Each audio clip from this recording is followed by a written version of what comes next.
I call this meeting to order. Welcome to meeting number 102 of the House of Commons Standing Committee on Canadian Heritage.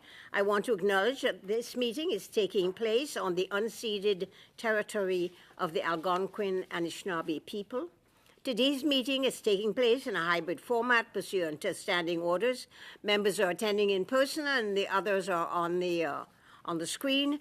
Now, the thing to remember is you're not allowed to take photographs of the screen or anything because you can get it later on online. Now, while public health authorities have said that we don't have to wear a mask, I'm going to wear one, and I'm hoping that you will all do so for your own protection and that of the people near you. So, there you go. I've made my point. I want to take this opportunity to remind everyone that you speak through the chair, and remember that the audio system is powerful, and in order to spare the ears and damage to the interpreters, please make sure that your phones or your other devices are not standing next to your microphone, and turn your microphone off, mute yourselves when you're not speaking. And then just before you speak, remember that sometimes an open mic, as you hang up, can make a lot of noise as well in the ears of the interpreter. So just be aware of that.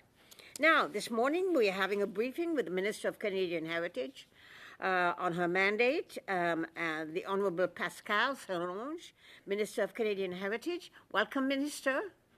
And Point of order, if I could, Madam Chair. Point of order, Kevin, yes? Yeah, I just want to confirm we're going for an hour here this morning. So we started 11 minutes late. And I'm just wondering if the minister has said she would stay for an hour from the time she began. Okay, I didn't know that. Okay, so that's good. So she'll be here till 9:26 then? Yes, I guess so. Okay, yeah. Thank you. Thank you.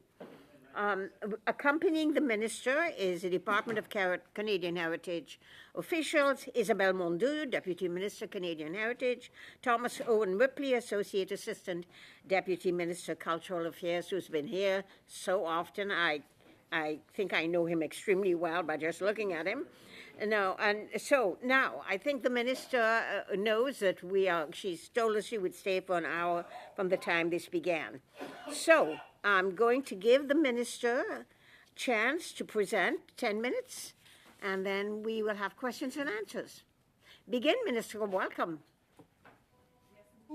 Merci beaucoup, Madame. Thank you very much, Chair, and I'm sorry for having been confused this morning, but I certainly undertake to remain with you for an hour, so no worry on that score. Members of the committee, first of all, I'd like to recognize that we are meeting on the unceded traditional territory of the Algonquin Anishinaabe. Thank you for inviting me to speak to you about my priorities as Minister of Canadian Heritage.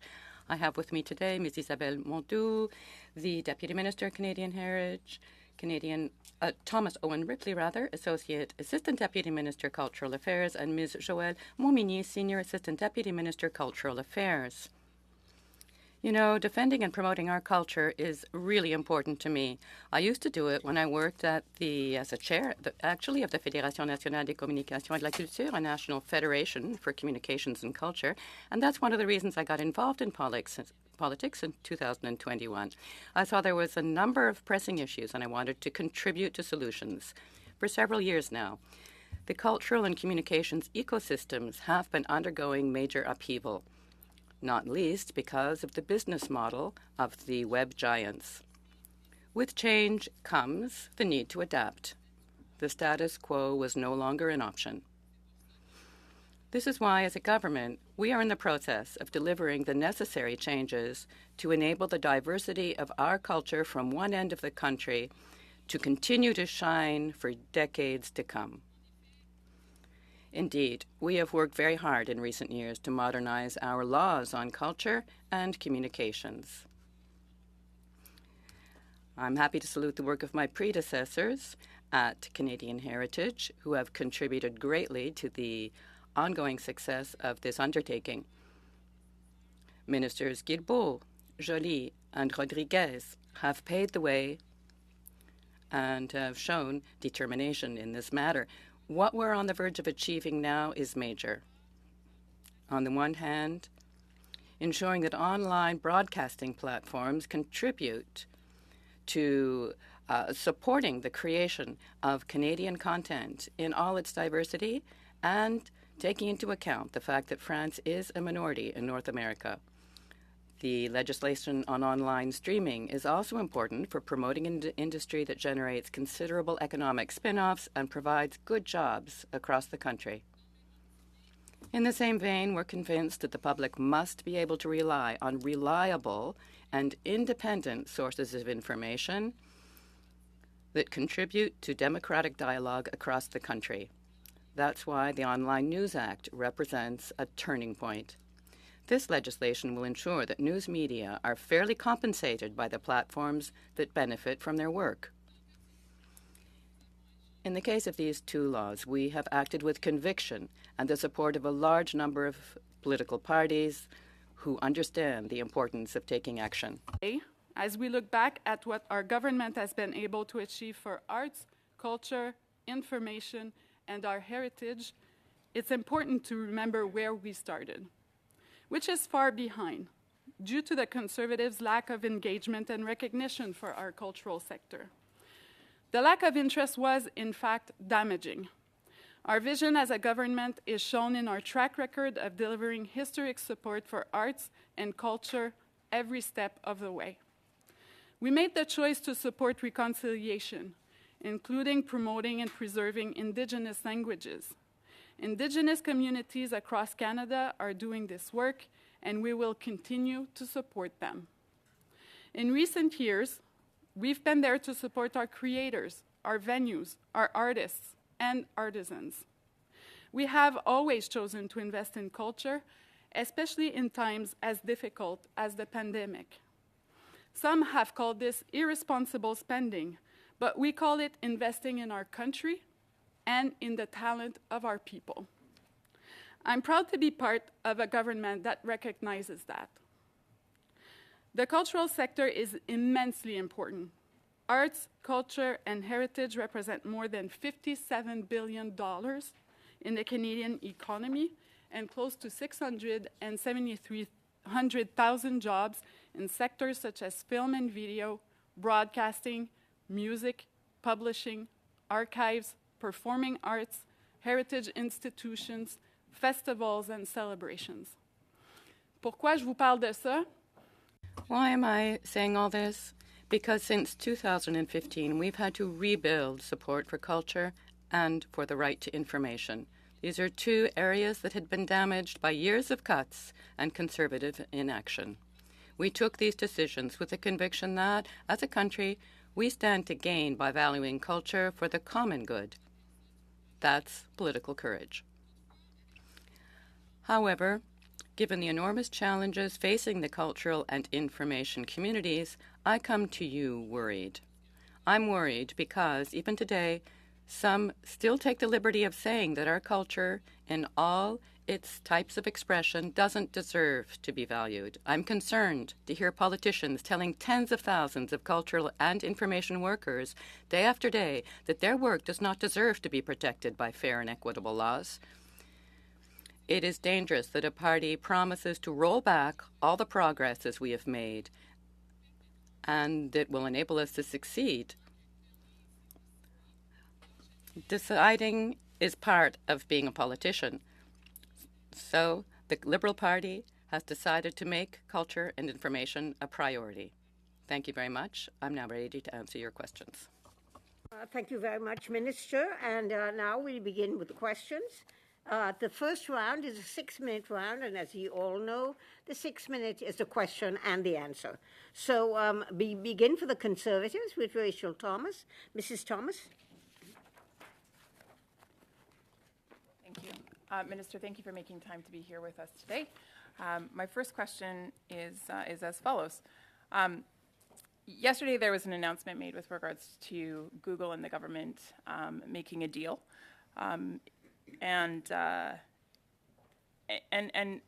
Before I get into that, maybe I'll just preface with this. You stated that the Liberal government, and I'll quote directly, put C-18 forward to fix a commercial and power imbalance between tech giants and our news media sector, end quote. But the deal that was entered into yesterday between Google and the government would actually appear to show that Google forced the hand of the government. Google got everything it wanted.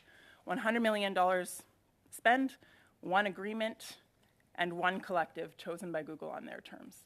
And so it's clear then that big tech is actually in the driver's seat. So my question for you, Minister, is this your idea of fixing the power imbalance that exists between big tech and the news industry by giving them more control? Madame la Présidente, je suis pas d'accord. Madam Chair, I disagree with the fashion in which yesterday's announcement has been interpreted by my colleague. I would like to remind us that Google and Facebook opposed the government's legislating in this area. They didn't believe that the government should do so, and we decided to go ahead nevertheless, presenting legislation that allows to create a commercial balance that's much fairer between the tech giants and Canadian media. Toward you, I did ask you a very specific question, and I would ask that you answer the specific question. Exactement ce que je dis. Google ne. Well, exactly what I've done. Google didn't want this type of legislation. Now there is this legislation. $100 million must be paid. It will be indexed annually, and this will go to the Canadian culture and communication sector. They would have preferred only to pay anything to those they decided to pay money to, but we have insisted. Next question, because it's clear that you don't want to answer that one. It is unfortunate, though, that more power was put in the hands of big tech, that Google was given control over the terms. Because the whole point of Bill C-18 was actually to help level the playing field. That's what's been touted the entire time. But at the end of the day, what we've landed with is Meta has walked away. They're no longer carrying news. And Google said that they would stay and they would negotiate, but only on their terms. And so the government and Google entered into a back room, and they created a deal. They cooked up a deal. And all of Google's terms have been met. And so it's another example of big tech and big government colluding, and it ultimately will damage news in this country. It will damage accessibility to news and the choice that Canadians have with regard to news. So yesterday was actually a really sad day in Canada, because that's the impact that it will ultimately have. Now, my question with regards to this agreement that was cooked up is I'm wondering if you can describe the criteria that the government will use to determine whether a news business gets state approval to join a collective. So what is the criteria that the government will use to determine whether or not an outlet is an eligible news business? Madame la Présidente, beaucoup a été dit, puis je tiens. Madam Chair, a good deal has been said, but allow me to remind us of the facts. The agreement that was come to yesterday with Google regarding online news was that Google undertakes to pay $100 million to Canadian media on a yearly basis. This will be inflation indexed. As for the criteria, which outlets will have access to this, I dislike being interrupted constantly. Madam Chair, the Minister was trying to answer her question. It would be great if the Minister would have the opportunity to respond and we could hear the answer to her question rather than being interrupted by Ms. Thomas. Continue. Pardon? I trust my time was stopped. Yes. Yes. Perfect. Thank you. Minister, my question was with regards to criteria, nothing else. I just want to know the government's criteria to determine an eligible news business to enter into a deal with Google. Les Just the critères criteria. sont à l'article 11. I refer you to Section 11.1 of the law. It includes independent media, official languages, media in minority situations, and traditional media as well, legacy media, Indigenous language media. All media carrying out journalism in Canada they'll be able to put their hands up and become part of that collective under the agreement with Google. Now, the CBC already receives $1.4 billion in taxpayer money, and they receive another $400 million in ad revenue and subscription fees. So will the CBC be approved as an eligible news business in this deal with Google? CBC Radio-Canada est éligible selon les... CBC Radio-Canada is an eligible news business under the legislation. We also took into account that CBC Radio-Canada hires about a third of the journal and news workers in the country, and this will be taken into account in the final regulations that will be published when the legislation is brought in. So my question is this: how much will the CBC get?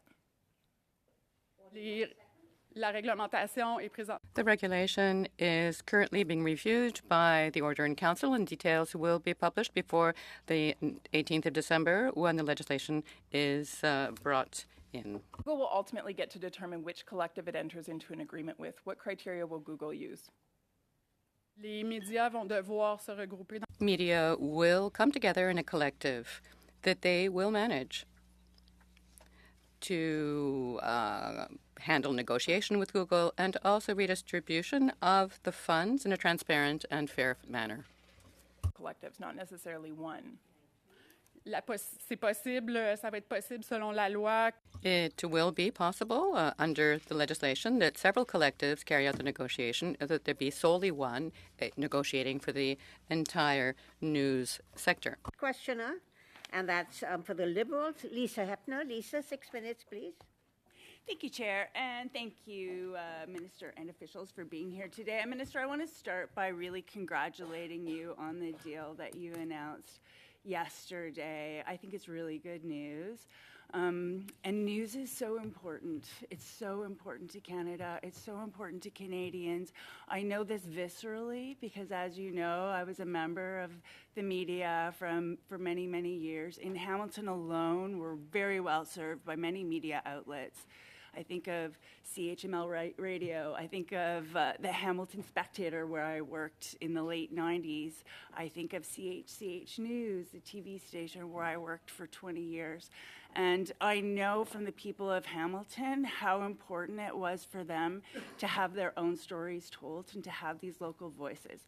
And we know this legislation is not going to solve all the problems. The news industry is really in a crisis. This legislation's not a panacea. It's not going to solve everything, but I think it'll really help.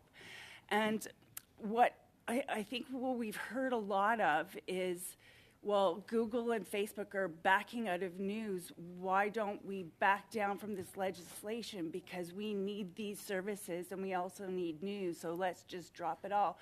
But please explain to this committee why it was so important not to back down and to continue with the fight and to continue talking with Google.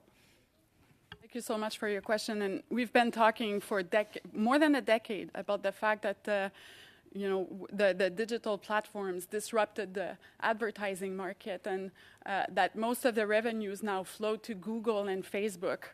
And this has a tremendous impact on democracy and on our capacity as a country to have journalists all over the country that covers what's important for citizens.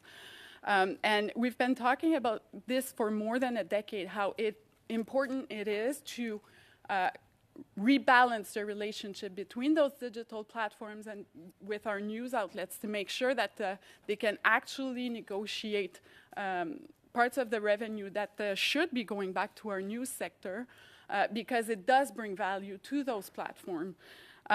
So this is exactly what we've accomplished. Now, as you said, it probably won't resolve the entire crisis for the media because it's extensive, and it's very important. More than thousands of journalists have lost their jobs in the past decade. But this is $100 million of new revenue that will be sent to the sector that will support local news, local journalism, and it's extremely important. It's a first step, our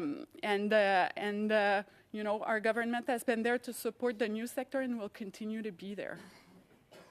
In fact, when Australia implemented similar legislation, they found since then that the news sector is better off, and there are more journalists hired today, and there is more news access for Australians today. Yes, that's what was found with the Australian model. However, our model is a bit different. It looks for the same outcome, which is to have a more balanced commercial relationship between tech giants and our news sector. But we did it in a transparent way. And we did it in a way that we know that it's not going to be only legacy media and big media that will capture the most part of this revenue. We've made sure that there was a place at the table for local journalism, for indigenous media, for official languages and minority situation media. All these media that feel very often that they're being left behind, including independent media and new digital media, will have a seat at the table and will get their share. So Canada has done it in a different way. We learned from what happened in Australia, a deal being closed behind closed door. We chose transparency and we chose to be open with the way we would do this. And we're very proud of this. And I'm sorry that I'm trying to hear you over the opposition members who are being very loud across the table, but I appreciate your insights there. How do you think the deal with Google announced yesterday will affect the negotiations with Meta? Well, I think what this shows is that the piece of legislation that we introduced is viable, equitable, that it works, and that there is no good reason, except for ideological reason, that Facebook won't comply with the legislation. What we're seeing is that they're making a choice, an unfortunate choice, to open their platform to disinformation and misinformation, when indeed platforms are better off when Canadians can share news or have access to news that are relevant to them, to their family, to their friends. I think that this is a terrible decision that Meta is doing, but we're seeing that they're doing this across the world. We've seen recently that they've toned down the access to news in the United States. They took out the news tab that European country had access to, and we're hearing that they won't renew deals that they have with newspaper in Australia. So this is a huge business shift from a platform that said that this was people's everyday newspaper, and now they're pulling out from real fact-based journalism. And just to clarify, with 10 seconds left, it's not just in Canada. No, exactly. It's not just in Canada. We're seeing this happen in the United States. We're seeing this happen in Australia, in Europe. Unfortunately, it seems to be a business decision that has nothing to do with our legislation, but that also has great impacts here in Canada, and it's deplorable. Thank you, Minister. Thank you, Lisa. Now, we go to the Bloc Québécois, Martin Champeau. 6 minutes, please, Martin. Merci, Madame la Présidente. Thank you, Chair. Madam Minister, it said, well, look, my first reaction to the announcement has been, oh, good news. This is better than nothing at all, better than no agreement. It would have been quite bad had Google ceased to share information links on Google, via Google. So in that regard, I'm quite pleased. Nevertheless, I have a number of questions about the agreement, as do most of my colleagues, it seems, and as do several actors in the information sector in Quebec and throughout Canada. For example, regarding the sharing of the sums, you have mentioned a collective that will be managing that, the breakdown, but I'm always concerned about smaller players when a large collective is created, including hundreds of media outlets, doubtlessly, and eligible news enterprises. So you've come out with this announcement. It's been well received. There are many details missing, though, and the details will reassure the smaller players. Are you in a position to guarantee to us that you will ensure that the criteria that will be managed by the collective, because if I understand correctly, it's not the government that will be managing the distribution of the sums. Will these criteria be sufficiently rigorous? Will the framework be clear enough to ensure that funds won't be monopolized by the large news enterprises and will make its way to the smaller ones out in the regions, for example? You yourself have said it's important to protect the more vulnerable media outlets. Now, the government will have to insist on very serious and strict criteria. Thank you very much for your question, and thank you for your work as well in the committee here to work on bills such as this one that was announced yesterday. Yes, so before this comes into effect on December 19th, we will have regulatory documents that will become clearer and make things clearer to all. There's already a lot that's clear in the Act itself. The collective shall represent all news enterprises under 11.1 of the Act, under that section, that clause. Media that are larger, of course, that play an important role, but also local media, Indigenous media, and so on and so forth. So in the legislation, in the Act, local media and regional media and smaller enterprises are recognized. They have a role to play. This brings me to a question that was brought up a little earlier about CBC Radio-Canada, and indeed, Ms. Tate was before us a couple of weeks ago and stated very candidly that besides the $1.4 billion that Radio-Canada CBC receives, it also has $400 million in advertising revenue and subscription fees, and we all know that. So announcing it candidly like that in the current context, that was, we all sort of batted our eyes. I mean, we thought, whoa, okay, we need to look into this a little bit. That said, we agreed in the committee here that upon studying C-18, Radio-Canada, CBC, has also suffered from the growth of the tech giants and the media giants, but their context isn't the same as that of small enterprises, and that may not be receiving enough money. Do you think it would be a decent approach to have Radio-Canada CBC not raise its hand, say, okay, we won't go for any of that money. We'll leave that money through the collective to news enterprises that really do need it. Will you encourage them to take that road? I won't speak for CBC Radio-Canada. They are independent, of course. They're not under government control. Keep in mind that this agreement, well, this is a commercial relationship that will be set up between Google and the news enterprises. It's important not to send out a message to the effect that the value of what CBC Radio-Canada creates has no value for the large platforms, Google and Facebook and so on, that makes billions of dollars. But Google indeed makes billions of dollars, and it's only offering, $100 million for these enterprises of ours. Yes, let me continue. I understand your concern and the concern of the sector. I can assure you that we're looking into this situation. We are taking this into account, public broadcasting, in the regulation that will be published before December 19th. You have heard Bell Media and Québecor and Cogeco sharing their high level of concern about this situation. They're being very worried. And Cogeco was not vague at all about what it foresees, cuts and so on, if nothing is done to save them. There is a tool available, easy to set up, and you have provided it for media, written media, the tax credit for news enterprises. Many private news enterprises have said that this would be of great help to them if you could offer it also to electronic media for the offices, for many of which they're now thinking of closing out in the regions. Do you think you'd have anything of use in this line to announce before the holidays? This is something that we're studying very seriously with the sector because we are very concerned about the cuts at TVA and CTV and in other networks, at other outlets, and what we hear about it all on TV and on the radio. So we're looking for solutions. The agreement with Google is part of the solution. There's also the modernization of the Broadcasting Act, which will provide for more flexibility with regard to the red tapes,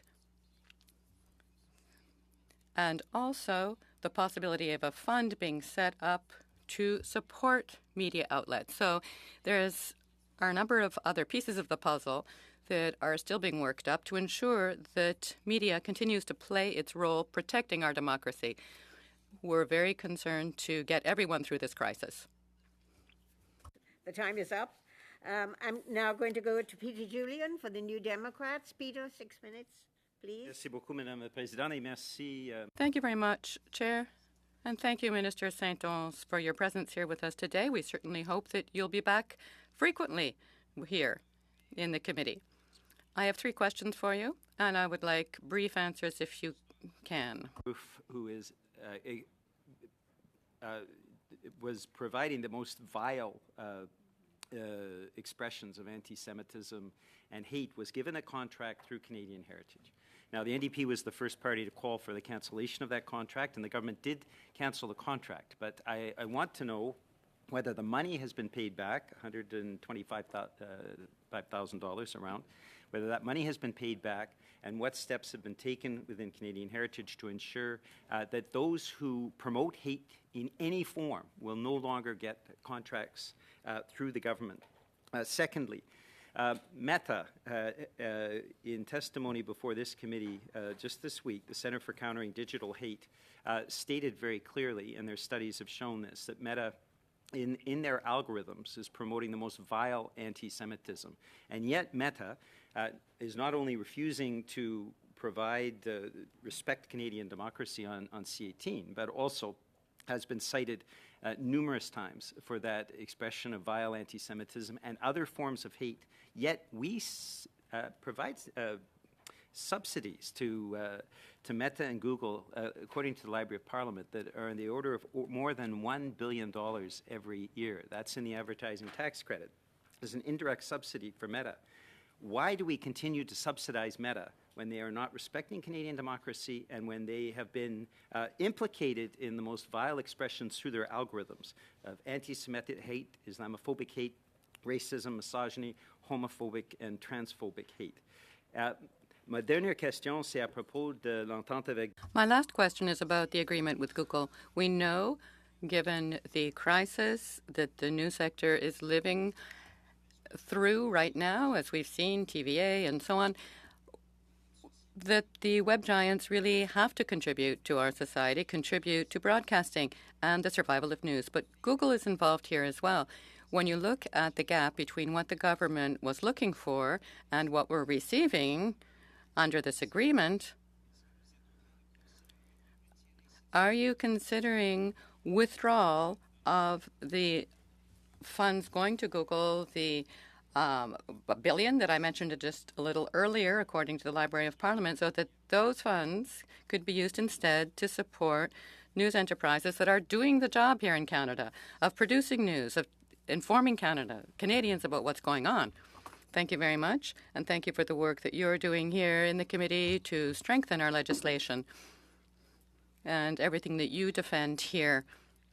About Ed Malouf, of course, I condemn any type, any form of discrimination. I find totally unacceptable what happened there, that file, of course. And I know that the Minister of Heritage has taken measures to ensure that something like this never takes place again, that I will even allow the Deputy Minister to give you more details if you wish in a moment. But let me go to the other 2 questions.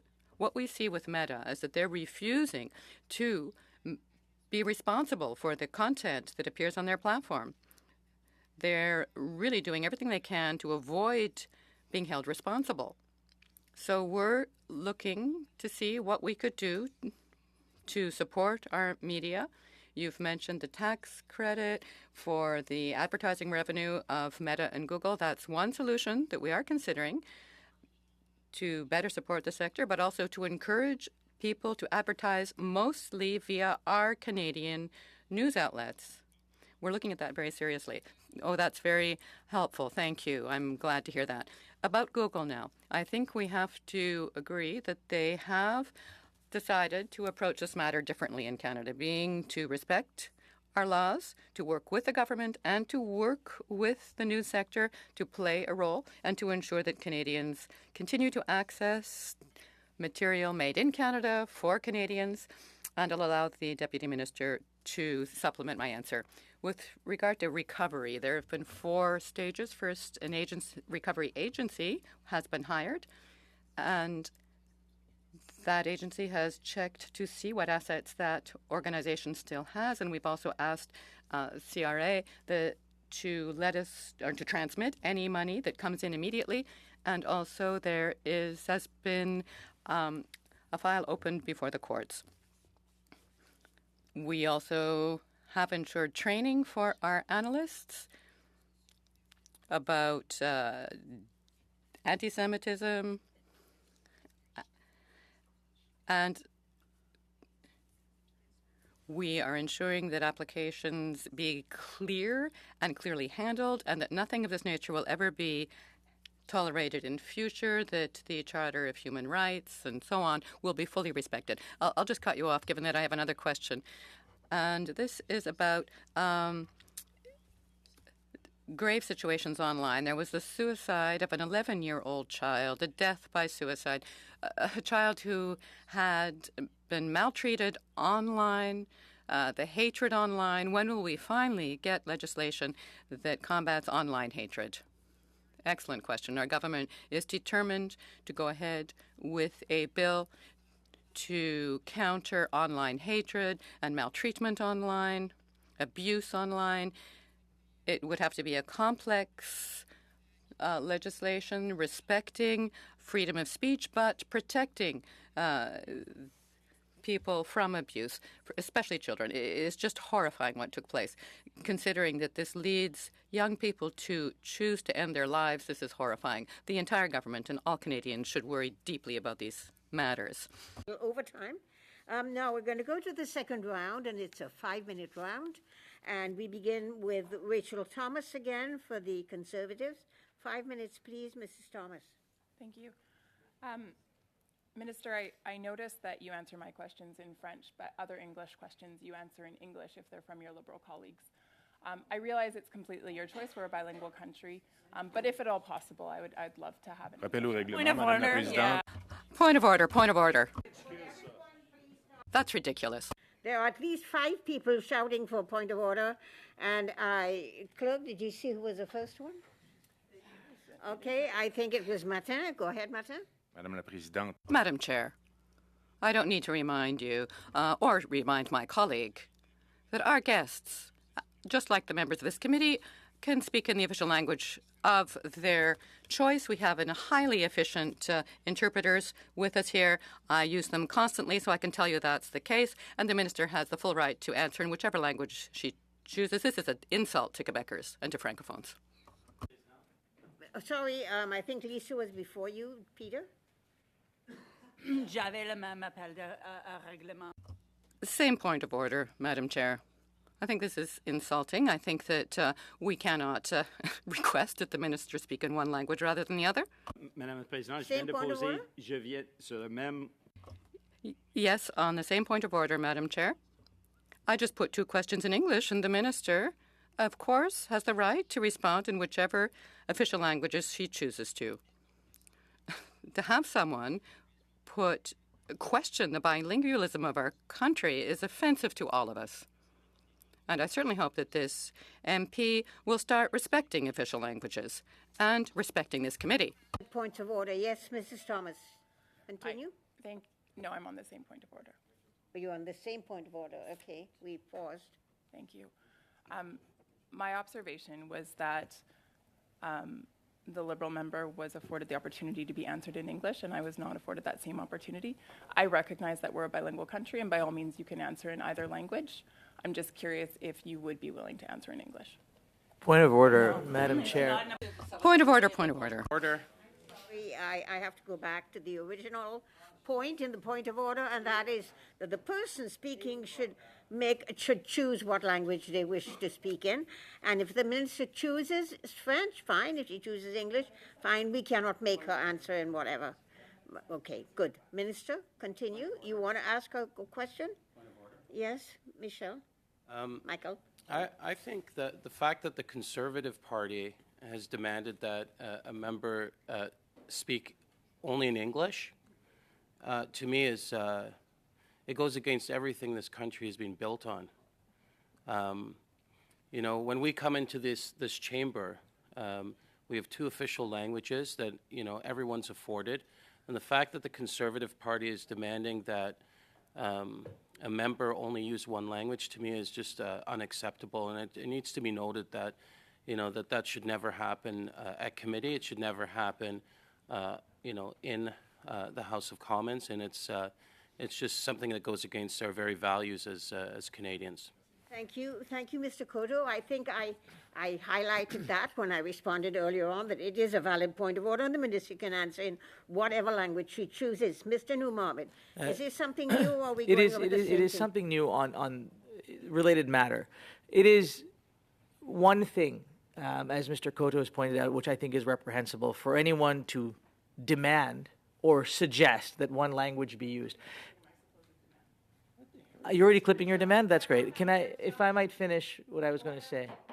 Debate. Please continue, Mr. Noumarmid. What I find particularly reprehensible is the question as to why somebody has chosen to use a particular language. It's one thing to make the demand. It's another thing to ask the question why a minister chose to use a particular language. I mean, I think this speaks to something very dangerous and very irresponsible on the part of the Conservatives. And I think it would be valuable and important for Ms. Thomas to retract that question or to retract that assertion, because I think it is in the interest of all of us in this room that we not have to play silly games around the use of our official languages.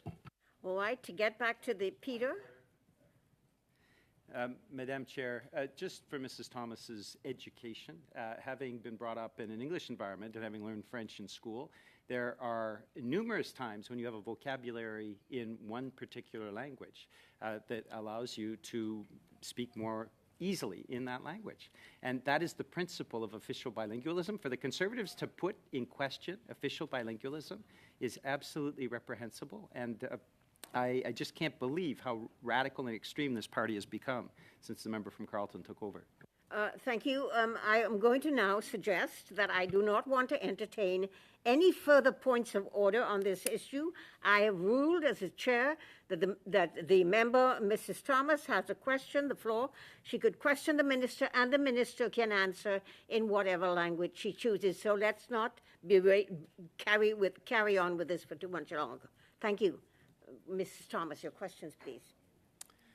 Minister, when I asked you about the amount of money that CBC would get, you said that they have 1/3 of all the journalists in the country. We know that the draft regulations suggest that the money from the $100 million fund that Google is generating will be divvied up according to the number of journalists that are in each news businesses. So I'm assuming then that the CBC will get 1/3 of the $100 million, which is $33 million. Do you believe that that's just when we consider local newspapers, ethnic newspapers, BIPOC newspapers, Indigenous newspapers, that will only get a small pittance?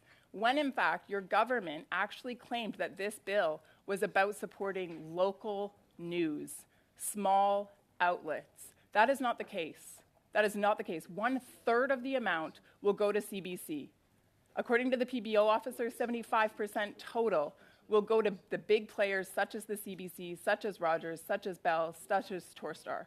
How will this bill support local, ethnic, BIPOC news outlets? Merci, Madame la Présidente. Puis, je vais... Thank you, Chair.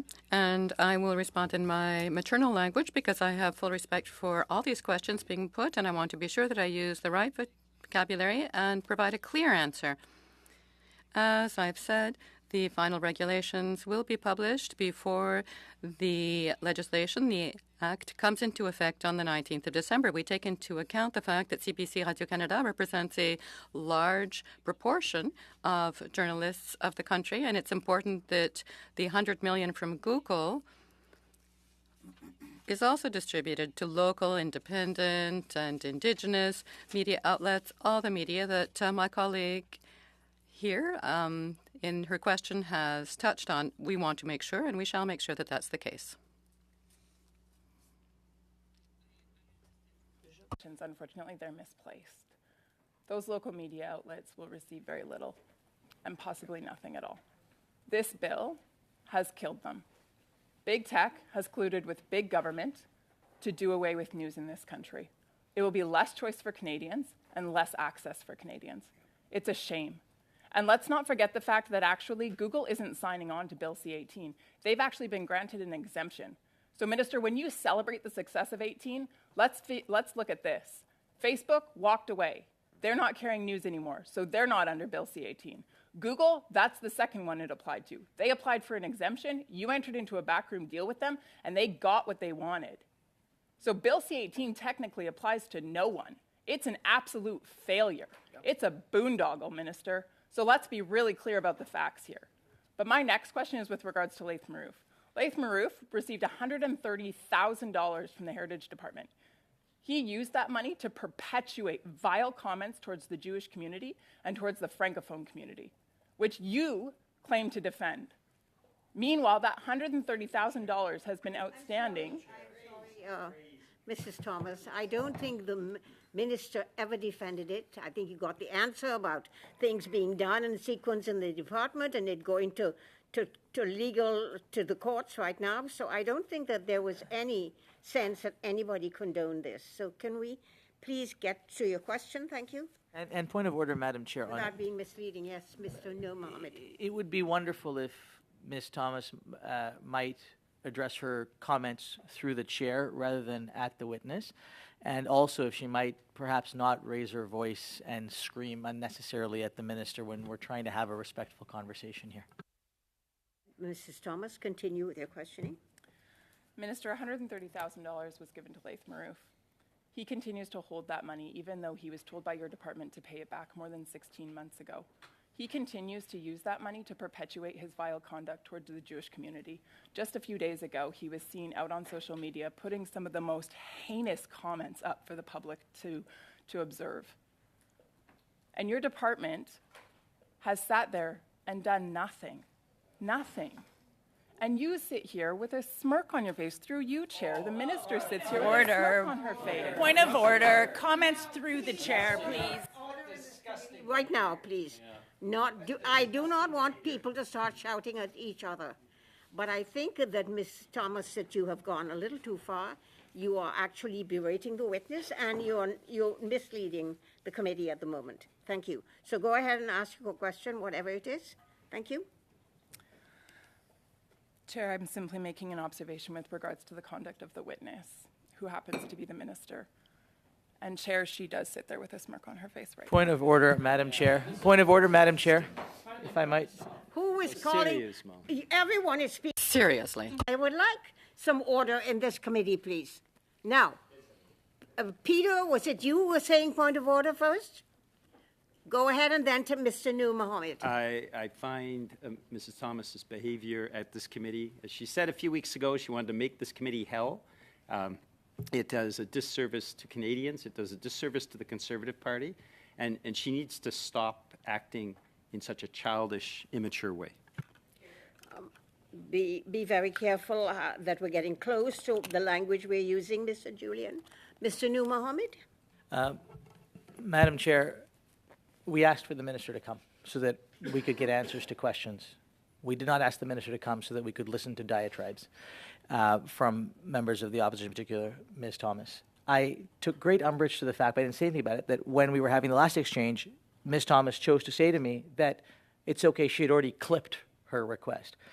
We're here to do work, not here to look for sound bites and clips. So perhaps we might consider the decorum and the demeanor that we are using so that we can have respectful conversations. I am very concerned, as Mr. Julian is, about the degradation of the dialogue in what should be an important conversation with the minister and with one another. Noor Mohammed, I think I commented on that already, so I would like us to move on. Now, the ministers, with regard to impugning thoughts to people before they speak, I think we should move away from that. That is, none of us can read minds. I'm learning. I'm trying to learn how to do that. But I don't think anybody here has learned how to quite do it. So if the minister smiles, which I notice she does a lot when she's answering her questions, I think we should not impugn motives to that. Go ahead, Ms. Thomas. I've been stopping your thing. You have 33 seconds. Well, No, I don't. we had 4:10 that we've used. I've been stopping it every time I've been We have been stopping the thing every time there was a point of order. But, all right, I will give you another 2 minutes, Mrs. Stones. No. I have 50 seconds. No, you Oh, no, only had 50. 5 minutes. You That's cannot right. have 4 minutes and 10 seconds left. I'm Chair, I'm sorry. giving myself less time. You're giving me 2 minutes. I'm saying I only have 50 seconds. Oh, sorry, I thought it was minutes you were showing me. I'm sorry. I couldn't read it from the distance extremely well without my glasses. All right, go ahead. Well, go ahead and have your extra seconds. Fine, go ahead. Okay, thank Okay. Minister, why are you allowing Mr. Marouf to get away with continuing to use taxpayer money to post heinous comments with regard to the Jewish community? Why aren't you going after the $130,000 that he deserves, that he must pay back to taxpayers? Madame la Présidente, je suis ici de bonne foi pour répondre. Madam Chair, I'm here to answer openly to these questions, and I must say this is not how it's going. My Deputy Minister has been very clear that we've actually gone to court about this now. We have at all points denounced hateful speech, anti-Semitism. We don't tolerate this in our department or in the government. And I've spent my life defending people, including the LGBTQ plus community. And I'm not going to allow anyone to say anything at all about this to me. I say this is shameful to have to listen to this sort of talk.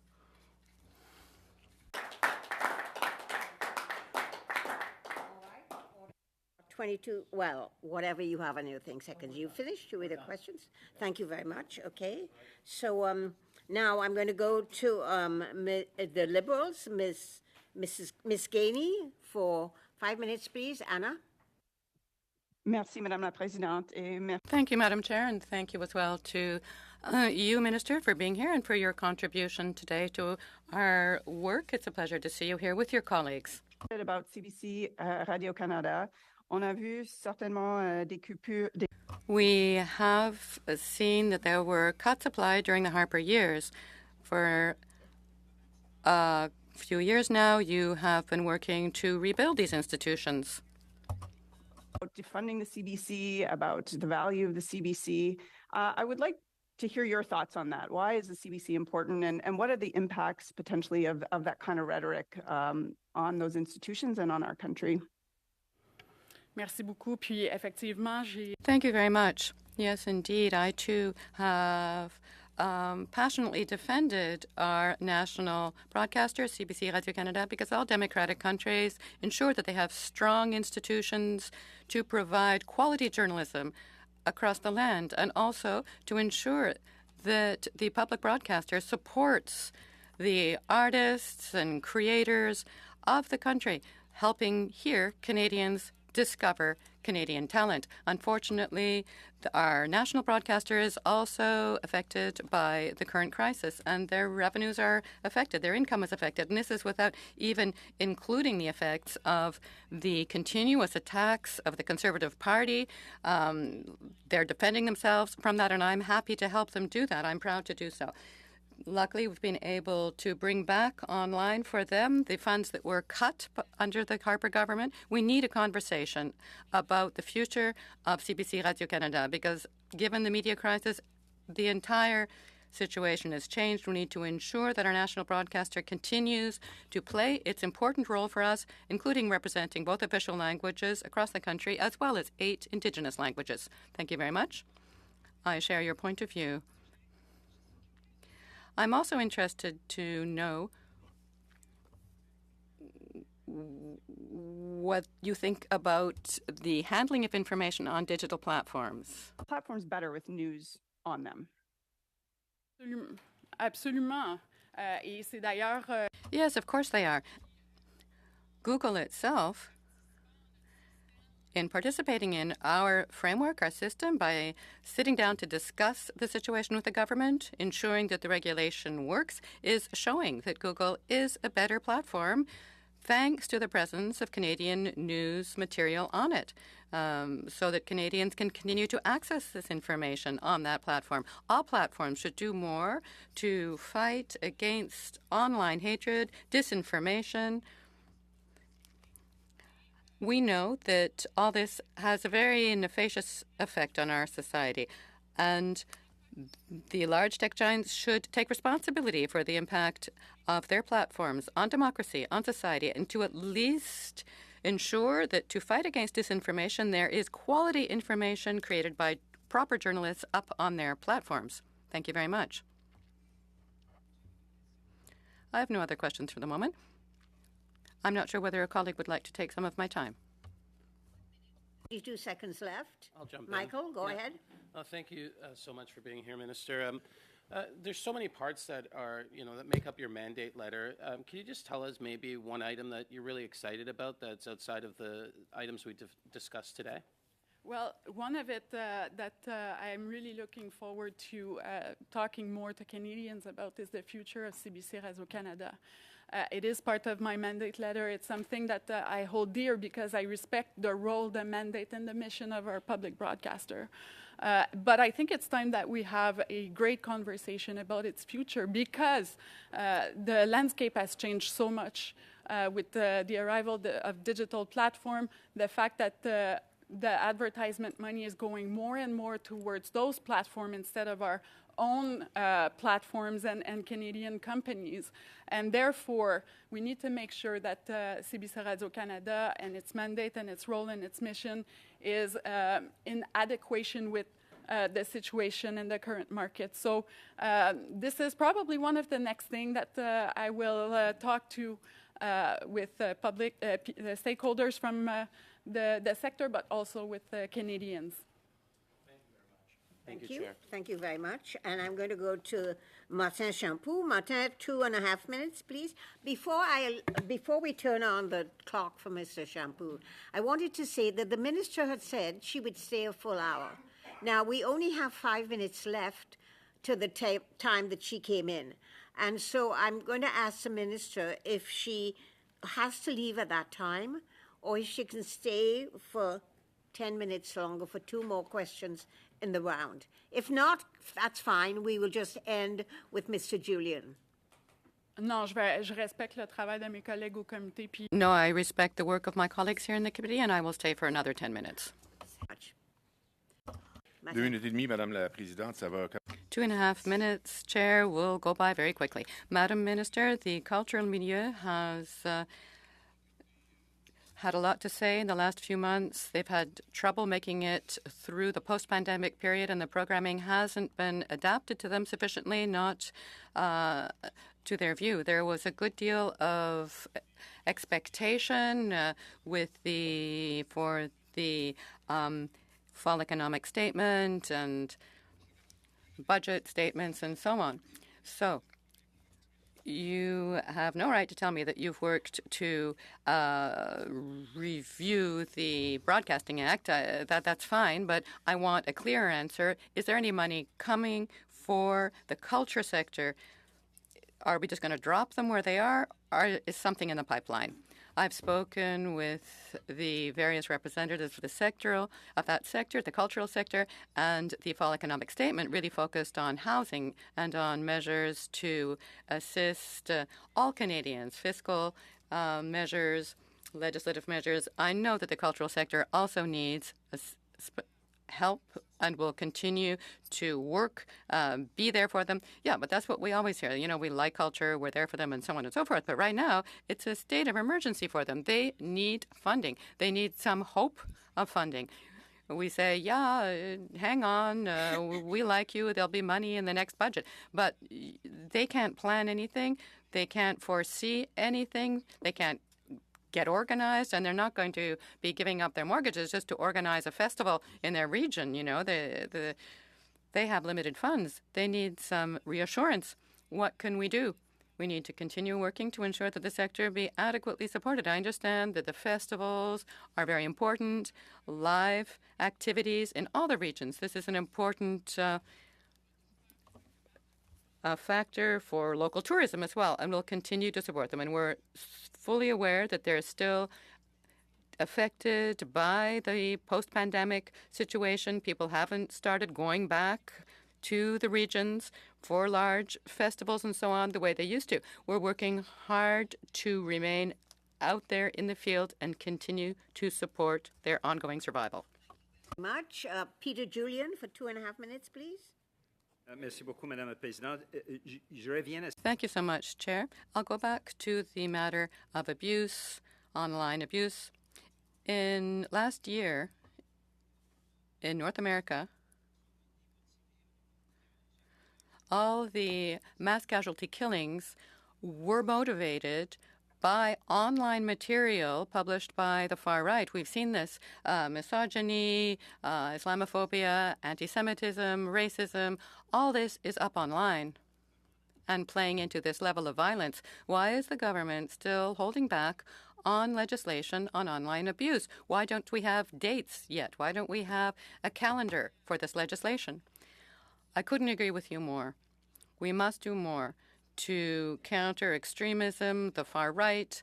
It has a real effect on real people, what's going on online.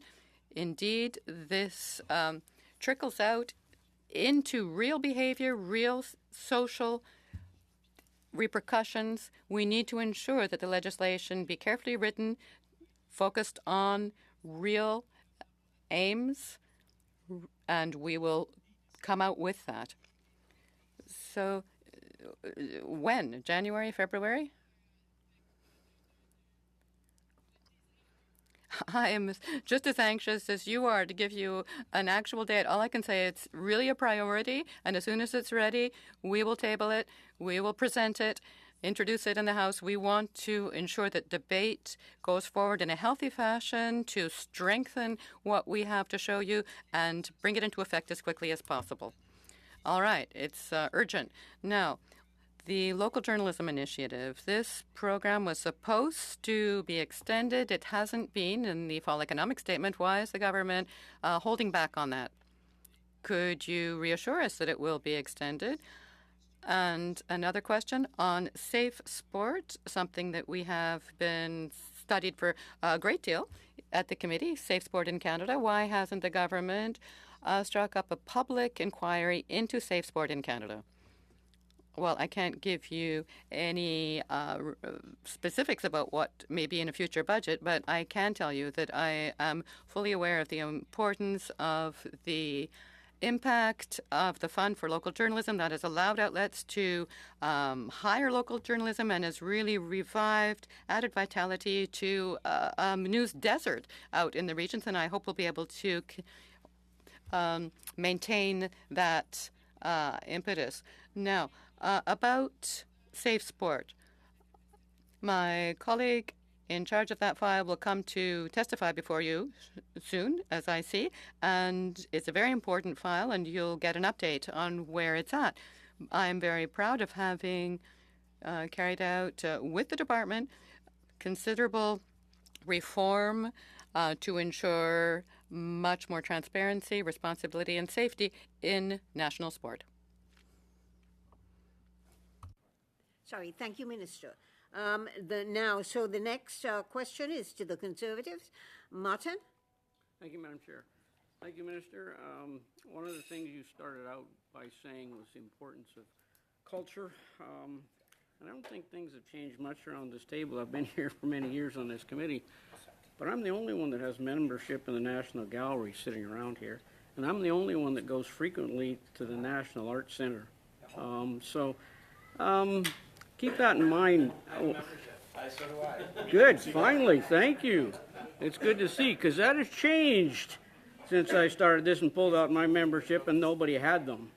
So as you see, it's across parties, and we do support culture.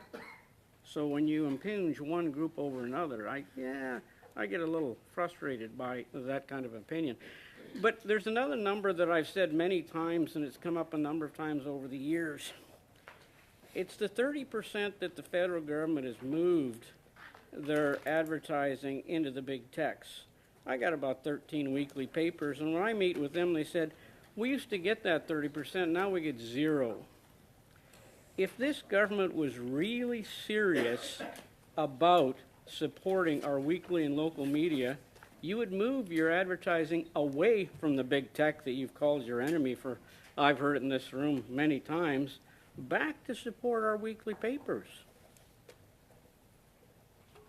Merci beaucoup pour votre question. Thank you very much for the question, and I applaud your involvement with the National Gallery. It's wonderful that on a one-to-one basis we're all supporting culture.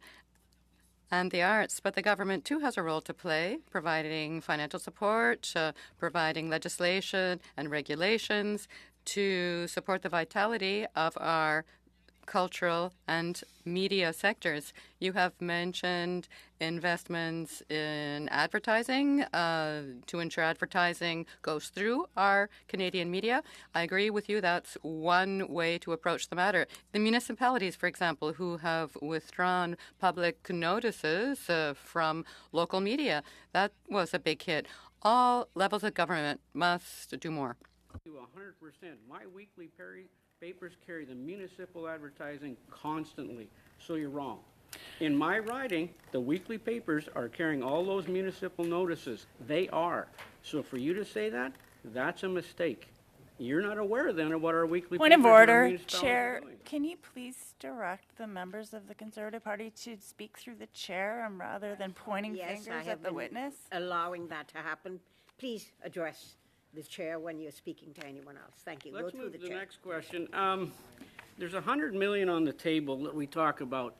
Is it 100% cash, or is there a gift in kind in that $100 million?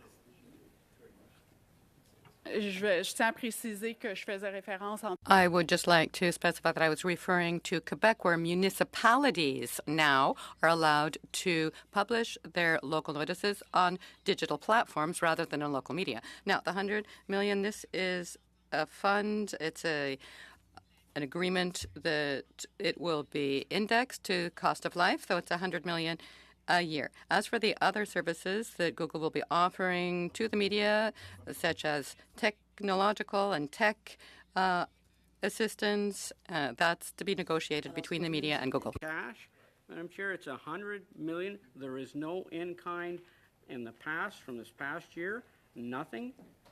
No in-kind in this past year.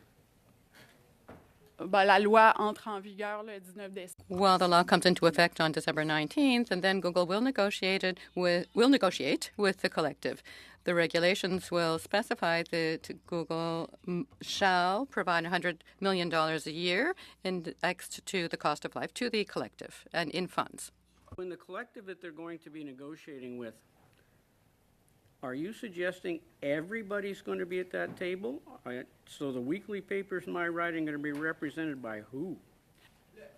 Le collectif a la responsabilité The collective will be in charge of ensuring that it represents all news enterprises that are eligible under Clause 11.1 of the law. So any news outlet, news enterprise that puts its hand up and says it wants to deal with Google will join the collective, and the collective shall represent them all. So who's determining that's in that collective? Is the government determining it, or is Google going to determine it? c'est déjà déterminé dans la loi qui a été adoptée. The legislation provides, as of last spring, when it received royal assent, what that would be, and that there would be further details in the regulations that shall be published a few days before the legislation comes into effect on the 19th of December about the actual way this will be distributed, the funds. But all eligible news outlets must or shall be members of the collective, and the collective shall be required to respect them and to distribute funds in a transparent manner under the legislation and under the regulations, and this shall be supervised by the CRTC. Mr. Shields, your time is up. So I'm going to go to Michael Coteau. Sorry, Michael. I keep Michelle Coteau. Sounds fine. like Yeah, your name that's should fine. be Michelle. Okay, so there you go, Michael. Thank you so much. For and, 5 minutes, please. Yeah, I'm going to split my time with Mr. Lemire, 2.5 minutes each. So if you can just let me, actually, maybe I should put my timer on. Maybe you just give me a sign. Okay. Again, thank you so much, Minister, for being here. I think the Heritage and Culture Department and the work it does is so important for the well-being of this country. I was able to serve as the Minister of Culture for 3 years in Ontario, and just seeing the impact of culture from even an economic standpoint, from an inclusive perspective, but also, bringing people together to share a similar narrative to capture their similar values. It's so important to our community. I remember in Ontario, one of the biggest challenges the large institutions like the ROM or the McMichael and all these other agencies had was diversifying their base of people coming in. And I know that many museums today do struggle, and cultural centers struggle bringing in that next generation of young people into their institution, but also people who may be new to Canada. How serious is this an issue nationally? And what is the government doing about building our cultural services and departments that are more inclusive for people? Well, thank you very much for your question. I agree with you that culture, and especially large institutions such as museums and arts institutions, have a great responsibility to make sure that their doors are always open to the diversity of our communities, and they need to be reflected to reflect the Canadian population, which is great. We're now 40 million people here, a very diverse country, and I think it's our strength. And of course, our cultural institutions need to make sure that they are this great place where we can have safe conversation around arts, around culture, that give us a reflection of where the society is at, what the great challenges are, and this is something that I love and that I respect from artists. The fact that they can make us think about where we stand, where we are at as a society. So yes, arts and culture needs to do that more. This is part of the conversation that we need to have in the next year and a half. How do we do this? How do we support all these cultural institutions to achieve that goal? And of course, it starts also with governance. These institutions are more and more diverse. Oh. I want to take it away from my colleague. Thank you so much. I appreciate it. Mr. Lemire? Merci beaucoup, Monsieur Coteau. Thank you, Mr. Coteau. Much appreciated. Madam Minister, in a press conference on the 11th of May last spring, you stated, reiterate my commitment and clear any doubt that may be my remain. I will respond to the request from athlete and survivor for a national inquiry, et le mot en anglais, inquiry. This is a legitimate request, and I'm working to be able to make this announcement as soon as I can. Évidemment, puis dans vos remarques préliminaires aujourd'hui, vous... Now, of course, in your opening statement today, you said that the government is to decide. Very interesting. So there have been 2.5 months between that statement and your changing department. You're being reshuffled. So this sounds cynical that you didn't do anything about this. Why haven't you done anything about an inquiry? Merci, mon collègue. Thank you. I'll thank you for the question, colleague, and thank you as well for all the work that you carried out on the safety and sport file. At that,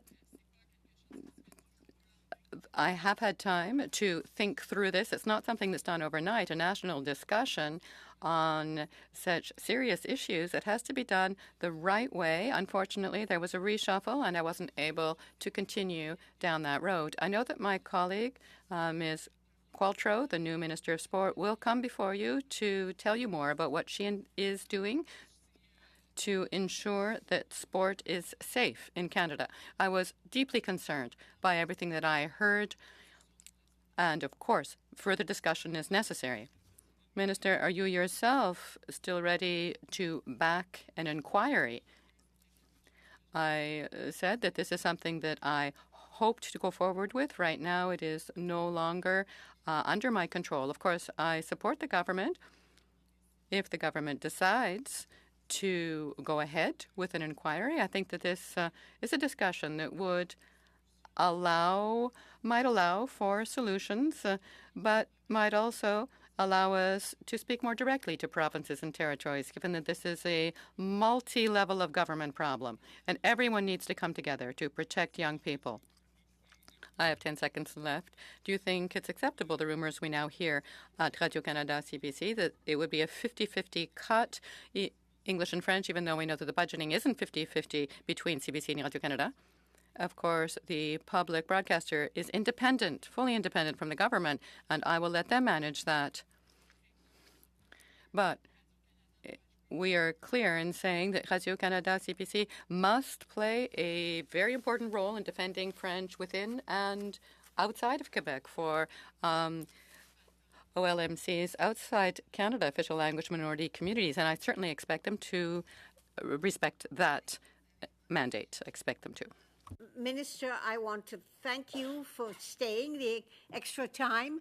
I appreciate it, and I apologize for any disruption that occurred, and so I want to thank you for being here, and we will suspend for a few minutes while the minister leaves and the officials stay to do the remainder of this meeting. Thank you.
members of the of Heritage that are here, and if I can find their names, I would be great. Okay, David Denduven, Assistant Deputy Minister, Strategic Policy, Planning and Corporate Affairs, and Joelle Montmini, Senior Assistant Deputy Minister, Cultural Affairs. Thank you guys for joining us, and the other two officials for staying all of this time. So we will begin again with the questions and answers. We start with the Conservatives, Kevin Waugh. Kevin, for 5 minutes, please. Thank you, Madam Chair, and welcome again to officials. I just recently toured the RCMP Museum in Regina. This government wants to move the RCMP depot out of Saskatchewan, out of Regina, and that will be a battle that the Conservatives will always fight. Regina deserves the depot. Regina deserves the museum. The museum, with this Liberal government, I don't have to tell you, they're struggling. The mandate letter from 2019, oh, we're with you. Budget of 2021, we're going to give you some funding. They want to become a national museum, as you well know.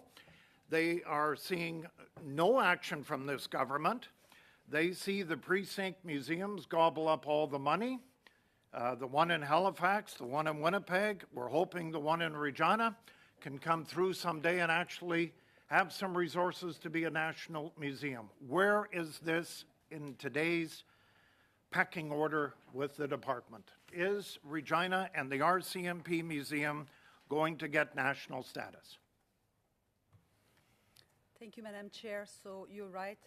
There has been a commitment by the government to install a museum of the RCMP in Saskatchewan, in Regina. There has been quite a lot of work done with the administration, and I have to say, amazing administration who have done consultation to really work on becoming a national museum.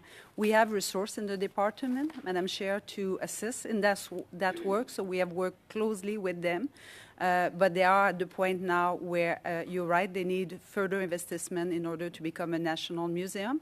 And I have to say, I receive letters almost every day from constituents who are supporting the next step.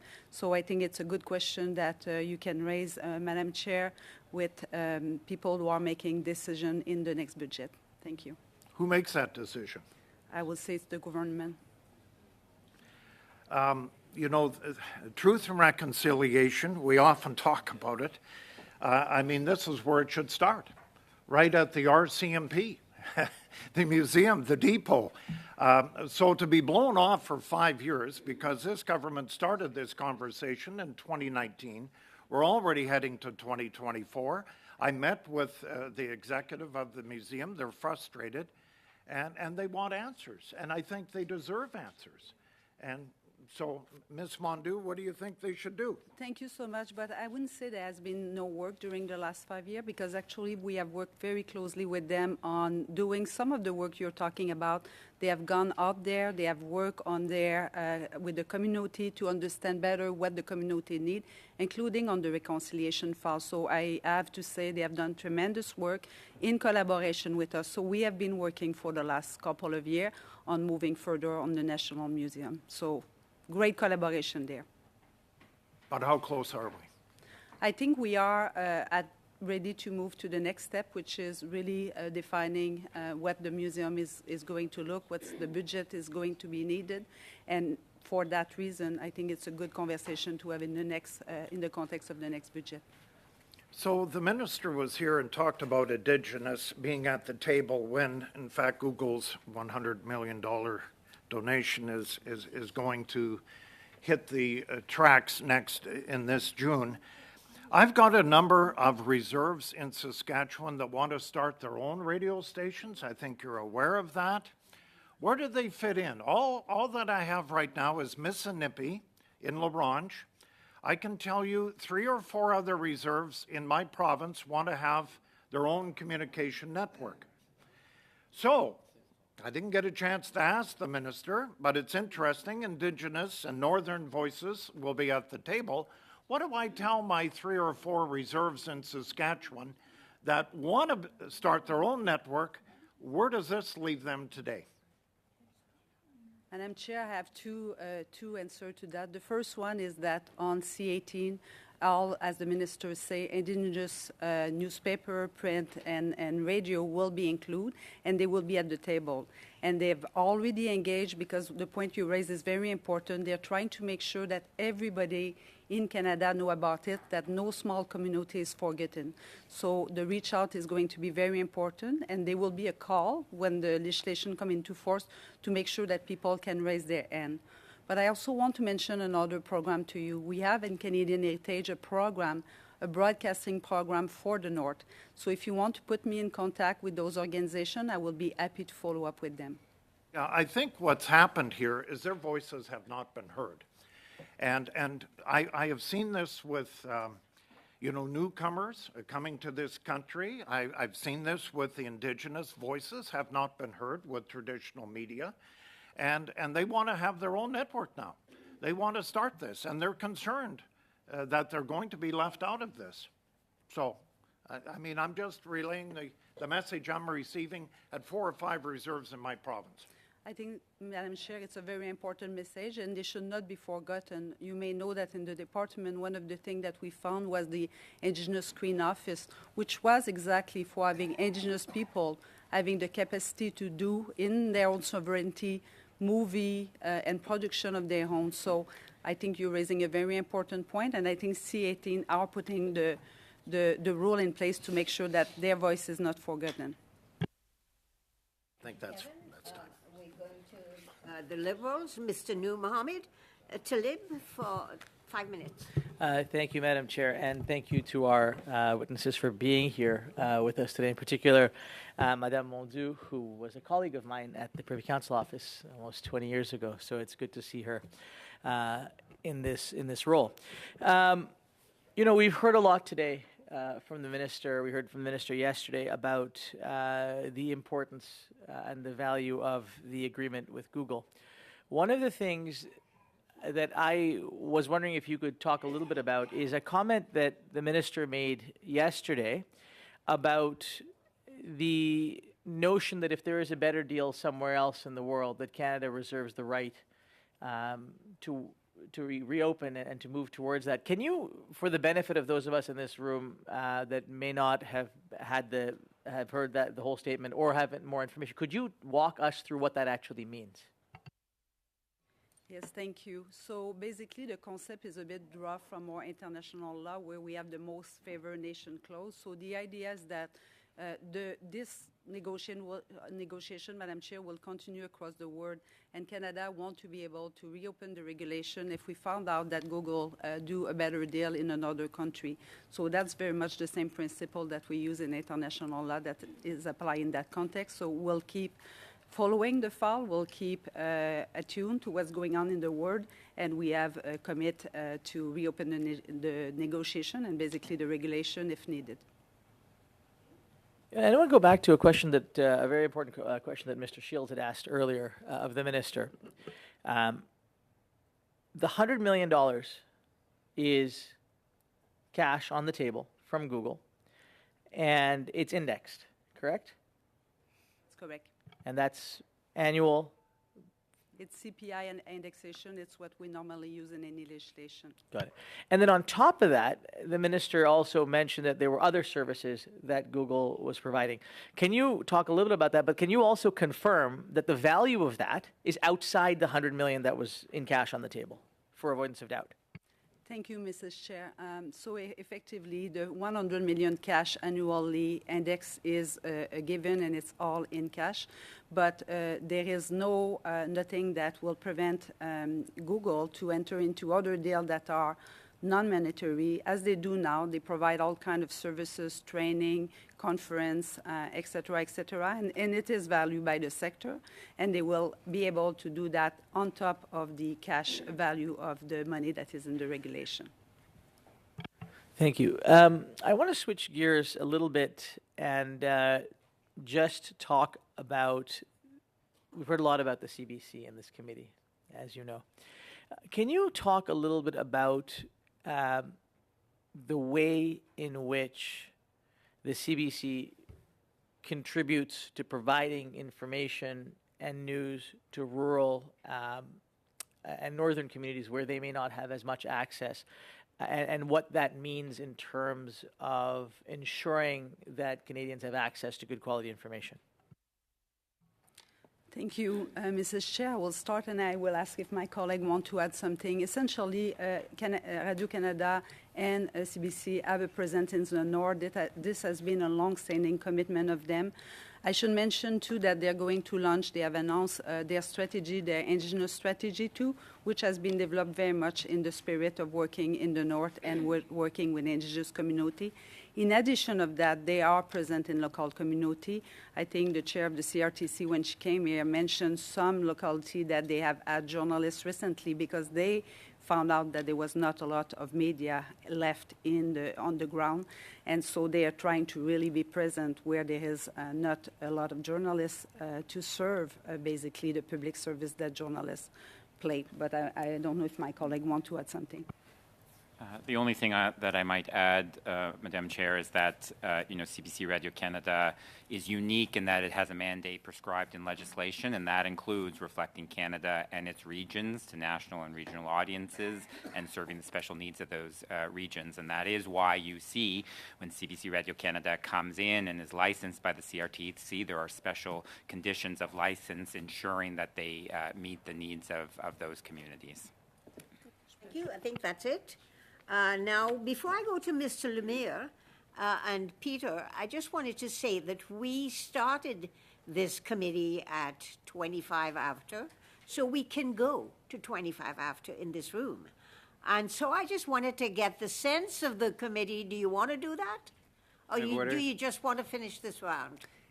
I would love to do it, but I can't. I've got You can't, okay. 10:15 next All meeting. right, so we will just finish this round then. So, Mr. Lemire, for 2.5 minutes, please. Merci, Madame la Présidente. Thank you, Madam Chair. And Ms. Modo, thank you for being here. I'd like to speak briefly of sport. FIFA is organizing an upcoming World Cup.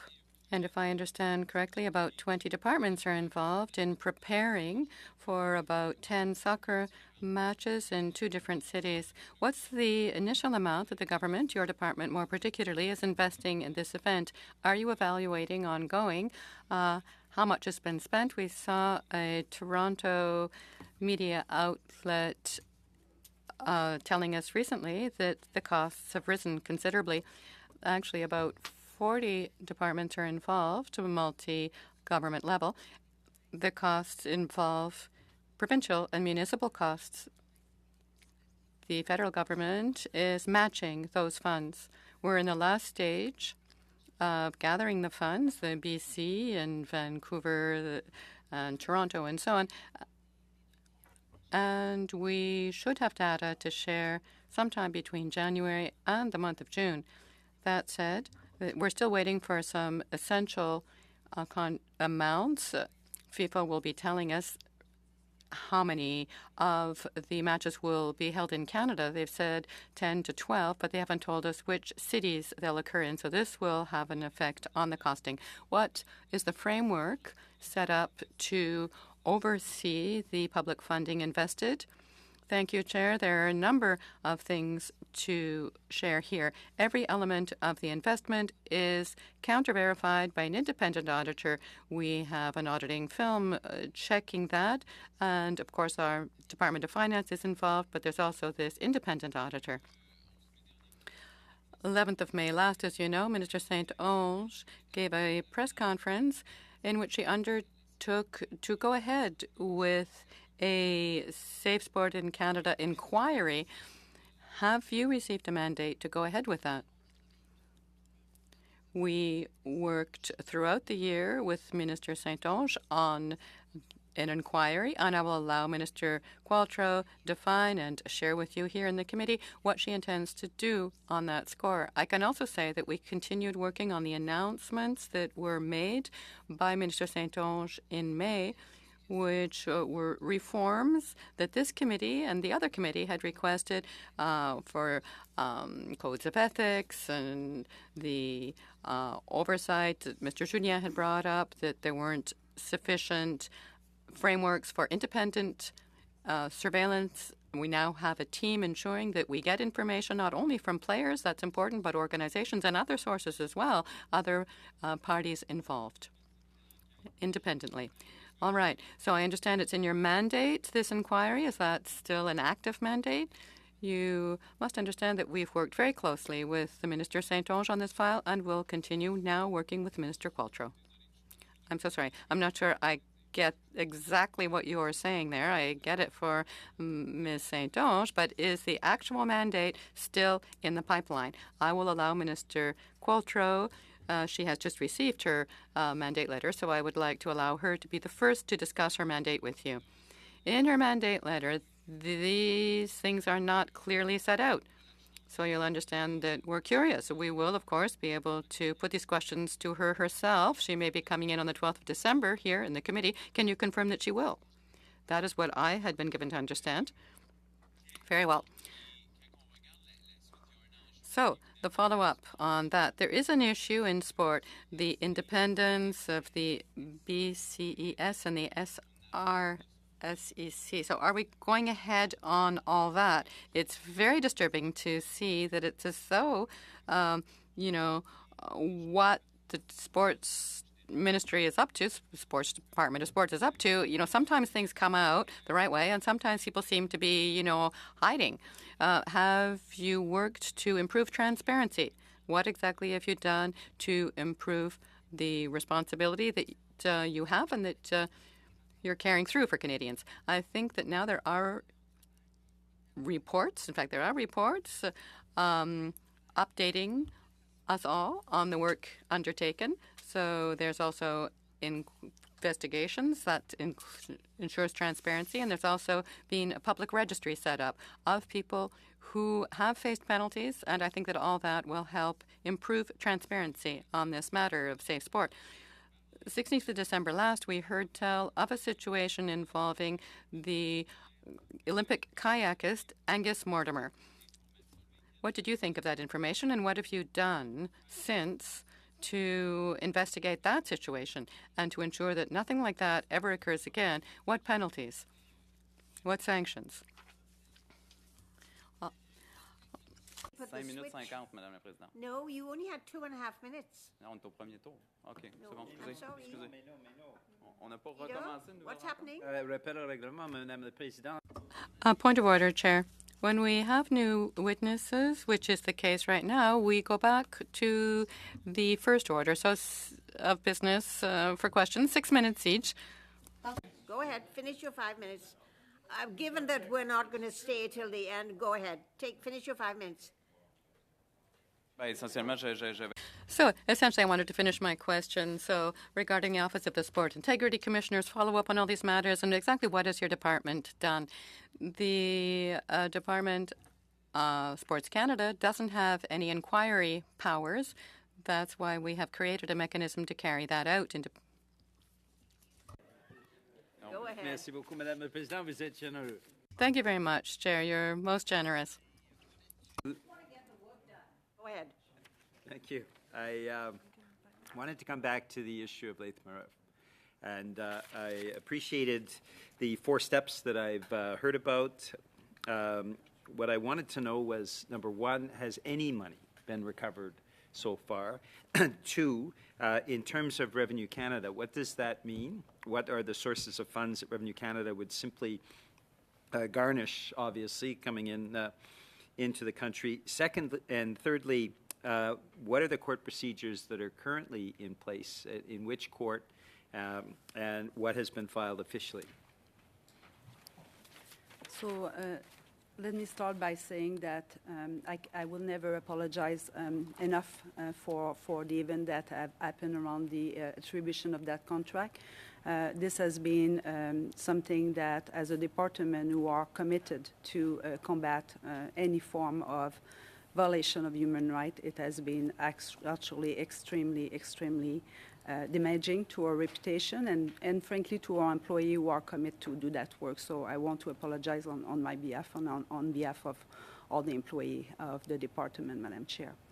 On the measure that were taken, there has been an agreement with Revenu Canada, as we do in other circumstances, that if this organization, which is incorporated, have any money due to Revenu Canada. We are kind of first creditor, and we can go and benefit from recovering that money. I won't be able to give more detail than that because, frankly, Revenu Canada is not telling me how it will happen, but they know that if they get any money from the organization, we will recuperate that money. So that's point number one. On point number two, what we I feel that you have a question, Mrs. Chair. So no money has been recovered? Not a No cent money has yet? been recovered so far. The second element is we have filed in court a procedure for, basically it's called, I will say it in French, annulation de contrat. For breaking a contract? I think will be the proper term in English, and that's what we have filed in court to be able to recuperate that money. And that is filed in which court? You know, I should know the answer, but I will get back to you. I don't remember if it's If we Federal could have Court, the- Superior Court. I have it right here from my colleague, Superior Court, Civil Division, Province of Quebec. Okay. We can leave a copy of the procedure with you. Thank you. I think the committee would appreciate getting that. Secondly, part of the mandate letter for the minister talks about honoring residential school survivors and the children who are victims of residential schools, and working with Indigenous leadership, survivors, families, communities, and experts on the planning, design, and construction of a national monument in Ottawa. Where are we at in terms of that important recognition of the cultural genocide that was residential schools? Thank you for the question, Mrs. Chair. So what the last step that was public was the location of the monument. So last June, in mid-June, I believe, there were a ceremony that was held by the committee, the advisory committee that is formed of residential survivor, who announced that there would be a location for the monument very close here on the hill. So the location has been selected, working now with both speakers to make sure that obviously we respect proper parliamentary procedure and working closely with public service. Ça va être dans le precinct Oui, parlementaire. absolument. And I Follow up in the parliamentary process. can interest the exact location with the map of where the monument will be. And the committee is now working on their vision for the monument and how they want to proceed to get what we normally call an RFP, which is a call for demand. They want to do it in a very driven by the survivors, so they are meeting regularly to discuss that, and that's the next step. They have to decide how they want to proceed with basically the launch of the contract for the monument. Deux questions pour terminer. D'abord, Two final questions. First, the matter of Google and the benefits that Google receives. Have you made a calculation to the effect that are we giving more to Google than they're giving to us under this agreement? Or is there a tax advantage from all this? Also keeping in mind the indirect grants that we're giving them about the advertising. Now, is there a beginning bill that's still already being commented on? Je vais répondre à la deuxième question. Le travail est très avancé pour le projet de loi. Le travail se fonde sur les consultations avec la communauté impliquée et tout ce qui a été fait par le ministre au titre des consultations. Je pense que je devrais donner la parole à mon collègue Owen pour répondre à votre question. Merci, M. Jourdain, pour votre question. Si je comprends bien, vous parlez de l'article 19 de la loi sur l'impôt sur le revenu. Alors, l'idée derrière cette disposition, c'est que les entreprises devraient pouvoir déduire les dépenses pour leurs affaires courantes. Ceci inclurait les publicités ou la publicité. Ceci s'applique aux petites et moyennes entreprises qui utilisent fréquemment ces plateformes. Je comprends bien, mais ce que je demande, c'est est-ce qu'il y a eu une évaluation pour savoir si Google obtient plus du gouvernement fédéral en subvention indirecte avec cette entente, ou si Google redonne un petit peu de ce qu'il a reçu. Merci pour cette question. Je ne dirais pas que c'est une subvention, parce que la règle de défaut pour les entreprises, c'est que vous devriez pouvoir déduire vos dépenses. Oui. Yes. No, he was speaking in English and the French was coming in. Yes. So When you speak in English, we're getting French Oh, on the English channel? on the English channel, yeah. Mr. Shields is finding the same thing. I'm fine. Got nothing to do with the witnesses, it's the interpreters and the whatever the technology is. Je parle français. Testing, testing. Are we getting the English? Yes. Interpreter's error. It's been corrected. Okay, it's been corrected. Sorry, go ahead. Peter, you're well over time.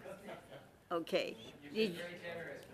I know, I am. I'm just trying to get people, I know you have to leave. I'm just trying to get everybody to have an opportunity to question the officials. Thank you. Mr. Shields. Thank you, Madam Chair.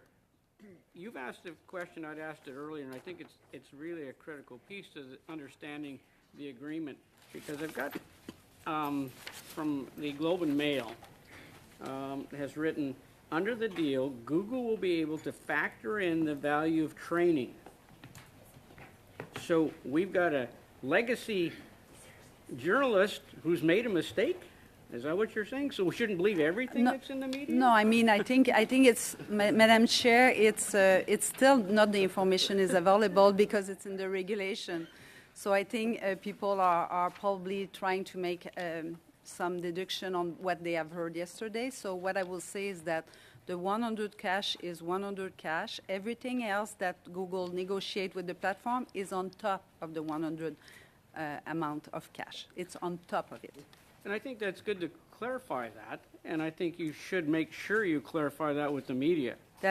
Because that could be a very large number in the sense of what they say they're supplying out of that 100 million. Absolutely. That's a very good point, Madam Chair, and we'll make sure that we take that on board. Absolutely. Thank you. The other one that is concerning me when the media is reporting that there's about 15,000 journalists in Canada, and they'd break that down to about 6,000 per journalist in the sense that could be derived from that. And I'm thinking, if 1/3 of that's gone to the CBC, because it's been mentioned that by the minister this morning that 1/3 of the journalists are in CBC in this country, that's about 30 million to the CBC, which will be part of this collective. Go ahead. Thank you, Mrs. Chair. So I think what the minister say, it's exactly what you say, that 1/3 of journalists is CBC, but what she also say is that she has heard the comment about, the fact that there is concern about CBC taking that amount, and that she has heard concern from everybody, and she's going to take that into account in the regulation. So that means that the government is looking at a ratio by which, when I've got 13 weekly papers in my writing, and they may have one journalist, the owner journalist, whatever else you want to, under the criteria we've argued about for years, it seems like. But that means the government's going to determine a ratio, set up a formula. So I don't want to get too much ahead of the regulation that's going to be ahead, but what was announced yesterday is that it's going to be the definition will be per journalist, so it will be based on the number of journalists. As to more detail, I'm not able to tell you more at the moment, but it will be in the regulation that will be published before the act come into force.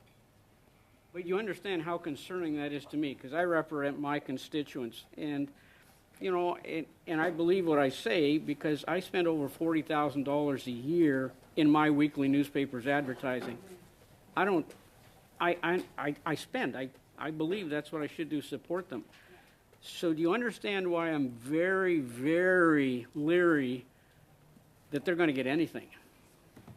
I don't think you should be worried, because one of the requirements under the Act is that local newspaper be included in the collective, and as such, all the newspapers that have journalists will be able to raise their hand and be part of the collective if they meet the definition of the Act.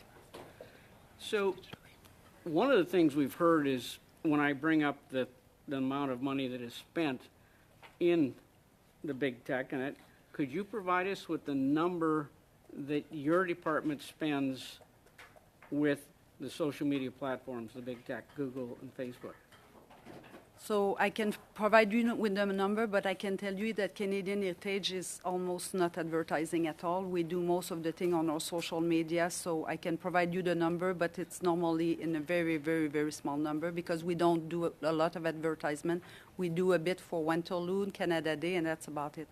And so could I have that number for Absolutely. print media as well? It will be my pleasure. Okay, appreciate that. Madam Chair. Thank you very much. I'm going to go to Ms. Hefner. Thank you, Chair, and thank you all for being here. I think I mentioned that already. One thing that I've heard since the announcement about the Google agreement yesterday is people on social media saying that this is government supporting paying money for journalism. But in fact, what I understand is it's a direct deal between the news organizations and the internet service.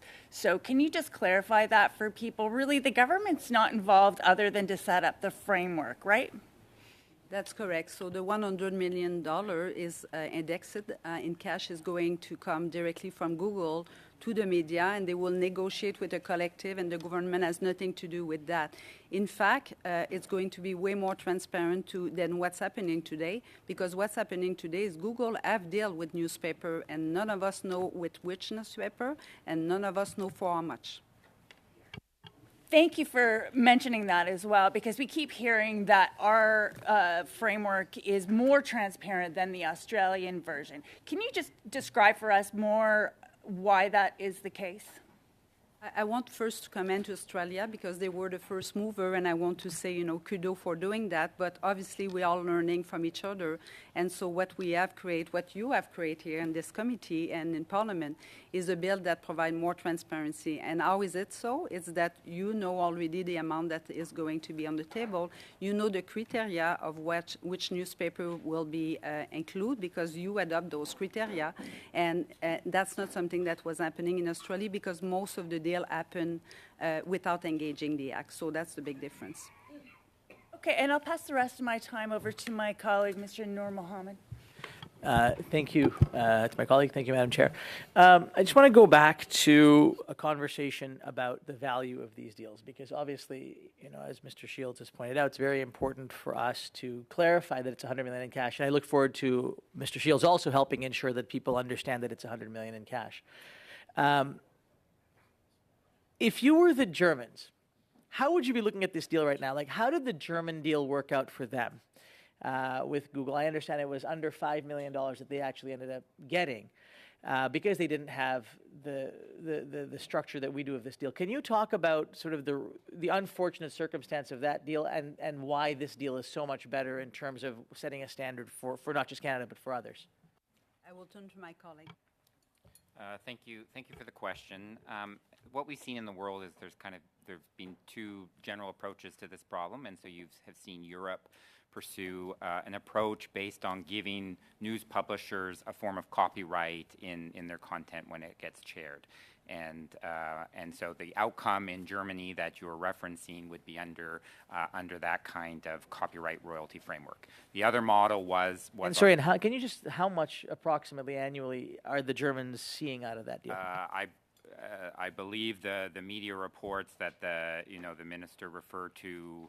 I don't have the precise currency figure, but it was 5 million, and I can't remember if it was dollars or euros, but in that range. The other model is the Australian model, which was a bargaining framework, which is what Canada has pursued here, in part because it provides that ability to have these commercial agreements and not kind of get involved in kind of setting a copyright royalty rate for this kind of activity on platforms. Thank you. And I guess my last question really is around the concern. In my riding and in Vancouver, there are a number of smaller publications, online publications, others that are really trying to make a go of it. And a number of them have reached out saying that they were quite happy with this. And a couple have sort of said they like where they think this is going. What assurance can you give them as officials that indeed this is a deal that will support ethnic media, support small local media, and others, not unlike the ones that all of us have in our communities. I think it's really, the answer is really in the act, and the result of your work is that in the act, the criteria are already baked, that there is not going to be any exemption, and therefore no deal accepted by Google unless they do deal with media from all the group that you mentioned. And this is very specific criteria in the Act. So no deal will be accepted unless they meet the criteria in the Act. And that's another difference that I will say it's more transparent, but it's also ensuring, contrary to Australia, that the smaller media, the ethnic media, the indigenous media, the local media will be part of this deal. I think that's the end of our question and answer session. And so I think it being 25 after, I can't see the clock from here, but the meeting is now, if someone would move to adjourn the meeting, Peter, all right. 10h20, Madame la Présidente. No, anyone objecting? Meeting adjourned.